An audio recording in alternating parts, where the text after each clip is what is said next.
Hey, so I got a new fun build for hunters. I've just been playing on my hunter recently for the last week, and I've been loving the new Darth Maul drip, as you can see. So I was basically running heavyweighted throwing knife, and I wanted to do a build around it because I really like Arthur's Embrace, but it's evolved from there. So if you take real quick, if you take a note and read heavyweighted throwing knife, it says it deals extra precision damage, but more importantly, it causes scorched targets to ignite on impact. So if you can find a way to proc Scorch, you can throw your knife and get an ignition pretty freaking easily. So, thinking of that, all you need to worry about is how you're going to be able to get your knife back and explosions. So, we're going to go ahead and start with our subclass here. Our super is going to be Blade Barrage. You're going to notice this for a second because the field evolves. And it's just really fun. For your dodge, you want your gambler's dodge, just because if you mess up your knife or whatever, you can just dodge to get it back. And if you get a precision kill, it hit with a heavy-weighted throwing knife, you get um your class ability back for the bottom text right there. Now, for your grenade, you want healing, and your jump is whatever you want. For your aspects, I highly recommend um knock them down.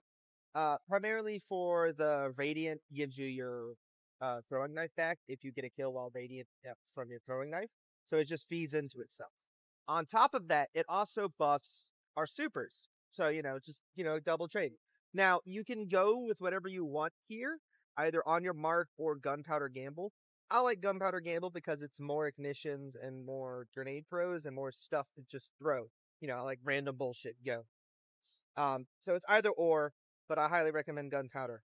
For your fragments, you want to get defeating scorched targets grant melee energy and creates a fire sprite. Um, this is primarily to get fire sprites back, fire sprites on the ground, because again, you're going to be proccing scorch with this fairly easy. And fire sprites getting a kill or picking up a fire sprite grants grenade energy. Um, so it's really easy to get your grenade back if you're just running around picking up this. Um, then you want Ember of Torches, which gives you radiant off of powered melees. And so you could feed into this. So again, it's bonus damage and it feeds into the build to keep giving you your knife because of your knock 'em down aspect. Uh, this one, for the third one I have here, I have Ember of Eruption. Now, this aspect slot or whatever you want can either be this or where is it?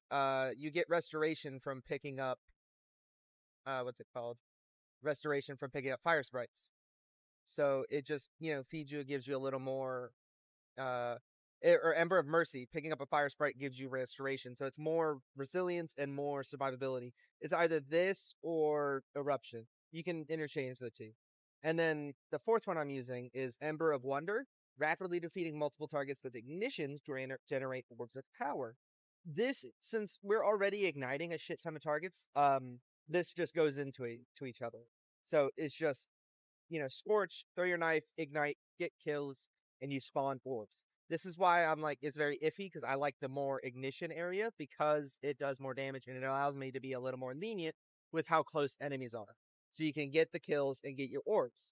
Now, on that just sits with our subclass right.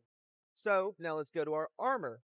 Our armor can be pretty much whatever you want, but I kind of would highly recommend for your stats to be into resilience, recovery, and discipline. One of these three right here. Primarily resilience or recovery. I have a high melee stat, doesn't matter. So for your armor, your helmet, you want ashes to assets and hands on, and then a solar siphon, which you can easily do with a harmonic siphon because you're taking up 6 slots with this, and you can throw on whatever you want here.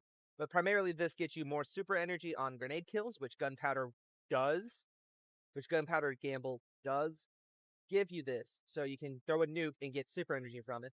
And then this is just because you're using a heavy weighted throwing knife, and the more kills and the kills you get with it gives you super energy. So again, double-sided super energy. Now, for your gauntlet, now here's the fun part. You can either use Arthur's Embrace to keep with the drip and keep with the theme of Darth Maul, or, and this is basically, it gives you more damage for your throwing knife and gives you versatility with unstops a little more, but you really don't need to worry about this because of ignition's already unstopped. This is just not bad all around. I just like it. For Crucible, this is probably worth it if you're trying to run this in Crucible, but I would recommend it. Now, the other option is Shards of Galanor. Right before I was making this video, it kind of dawned on me, since I'm not really worrying about the precision hits, you can use Shards of Galanor with this build, which is throwing knife final blows, decrease the cooldown of your super. So, since you're basically proccing Scorch and using your knife to kill something, it gets super energy off rip just from doing this. And then since we're using Blade Barrage, you can, get more super back just because this buffs Blade Barrage a bit, because it will turn your super energy off of hits for your Blade Barrage. For your chest piece, you can pretty much run whatever you want. I'm just running emergency reinforcement just in case, and then whatever, uh, you know, whatever resiliences you want or whatever you want to build. For your boots, I would highly recommend innervation and insulation. You don't need to run invigoration because that is for your melee. And since you got to dodge to just get your melee back, and you're getting your melee back through the radiant knife kills, you don't really need to worry about picking up wards for your melee or melee regeneration in general, because you're just instantly getting your melee back. So I highly recommend to get innervation and insulation, because this is your class ability and your grenade. And since you have healing grenades, and healing grenades are for more survival, and the more uptime you have for your healing nade, you can get more survival. And then here comes the third one. You can pick between this one. You can either be reciprocation or better already. So this one just kicks off regeneration immediately, and this one just gives you health. Since I'm just worrying about health, I want to get my health back immediately, so reciprocation or that is worth it. And then I have a resilience bond.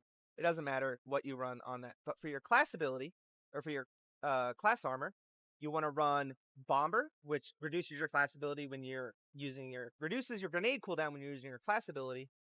Powerful Attraction, when you use your class ability, you pick up the orbs around you. And then Distribution, which is reduces or not distribution. You could just go either this, or actually you could just do a Reaper mod. Just do a Reaper mod. So just Bomber, Powerful Attraction, and a Reaper mod. Because Reaper mod, you just get a kill and it gives you an orb to drop. So just more orb generation and your grenade uptime and picking up orbs from just dodging, because you're going to throw your melee and dodge. Now we can move on to our weapons. Your kinetic slot is basically your dealer's choice, whatever you want to run. I run auto-loading holster and recombination. I finally found a use for this. I don't like to use recom that much. It's just personal preference. But recom now procs off of ability or energy kills. So elemental final blows. So you can get a kill with your knife or your grenade or your energy primary, and it stacks up the stacks to do more damage. And your heavy slot, pretty much whatever you want. And since I want to just run incandescent to keep it the theme, I'm using Pride Mutiny because it just comes with incandescent anyways. So just whatever you want to run in your heavy slot. Now, here comes the fun bit. You guys haven't seen a lot of people use Skyburners or just Skyburners in general. It hasn't been really good anywhere, let alone good when it first came out. But I was going down the line to figure out what gives me Scorch. So I was thinking of Tommy's matchbook. Too much work to get it to start scorching because you have to shoot half your mag. Then I went to Tiku's thinking the hipfire would scorch. It's not a scorch, it's its own burn for the first half second, and it won't last long enough for you to get profit off of it. Because and it also does not ignite when you throw your heavyweight. And then I was going to the trace rifle, Prometheus lens. No, too much again because it's special. I mean, you might be able to get it to work because it scorches, but you want to be consistent uptime all the time. So having special and having that limited ammo might not work. So I landed on a gun that no one really uses, is Skyburner's Oath. More specifically, it's hip fire shot. This exotic is very weird. Its normal trait is for the Empire, you do more damage to Cabal and it shoots through their shields. Doesn't really work outside of Cabal for that, so that's basically useless here. Its catalyst is just reload speed. Kind of wish they would rework it. But whatever, you don't need the catalyst for this. If you just have the gun, this build works. If you read its exotic perk, the slug rifle, this weapon lobs explosive slugs. When you're aiming down sight, the slugs travel faster and straight. But here comes the bit we're actually interested in, When you are firing from the hip, the explosion is larger and it applies scorch.